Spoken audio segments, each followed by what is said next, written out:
Sayap militer Hamas, Al-Qassam Brigades, merilis rekaman operasi terbaru yang mereka sebut David Stones.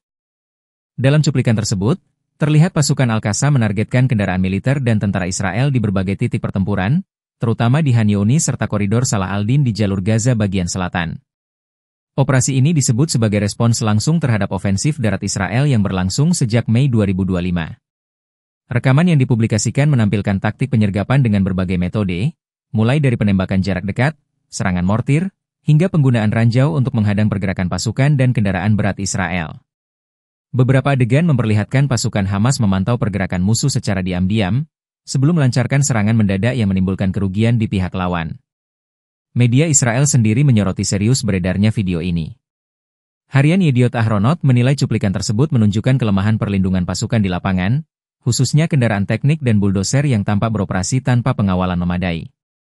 Kritik tajam pun diarahkan kepada kepemimpinan militer Israel, yang dinilai lalai dalam menjamin keselamatan pasukan di medan perang.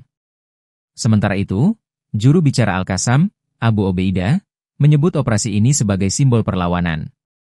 Ia menggambarkannya sebagai batu Daud yang menghantam kereta tempur Gideon, seraya menegaskan bahwa serangan semacam ini hanyalah awal dari rangkaian operasi yang lebih besar. Abu Obeidah juga memperingatkan bahwa selama perang eksistensial ini berlanjut, lebih banyak tentara Israel akan menjadi korban. David Stones pada akhirnya memperlihatkan bagaimana Hamas mengandalkan strategi gerilya untuk menghadapi dominasi militer Israel. Di tengah upaya Israel menguasai sebagian besar wilayah Gaza melalui operasi besar-besaran bernama Gideon Chariots, Hamas justru menegaskan eksistensinya lewat serangan kilat yang menyasar titik-titik lemah lawan. Situasi ini menunjukkan bahwa konflik masih jauh dari kata usai, dan potensi eskalasi tetap terbuka lebar. Selain melakukan penyergapan darat, Brigade Al-Qassam juga memperluas koordinasi dengan Brigade Al-Quds, sayap militer Jihad Islam Palestina.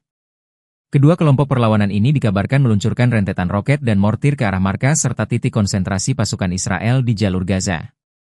Serangan gabungan ini dimaksudkan untuk menunjukkan bahwa faksi-faksi perlawanan tetap solid dalam menghadapi agresi militer Israel.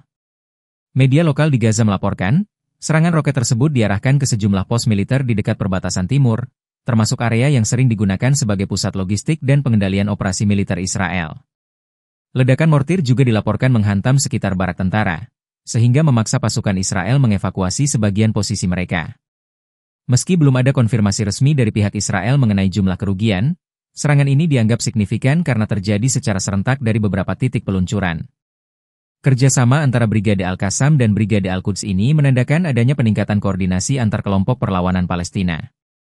Selain memperkuat posisi di medan tempur, aksi gabungan ini juga mengirim pesan politik bahwa faksi-faksi bersenjata Palestina menolak berjalan sendiri-sendiri dalam perang berkepanjangan. Dengan demikian, Israel menghadapi tantangan ganda, tidak hanya dari serangan darat dan gerilya, tetapi juga dari gempuran roket dan mortir yang terus berlanjut.